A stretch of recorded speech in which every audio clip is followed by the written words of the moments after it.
Olá a todos, bem-vindos ao canal Hard Reset Info.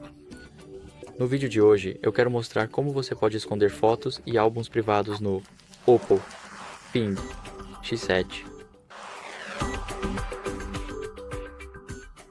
Então primeiro abra o aplicativo de fotos, depois vá em recentes e adicione as fotos que você quer esconder.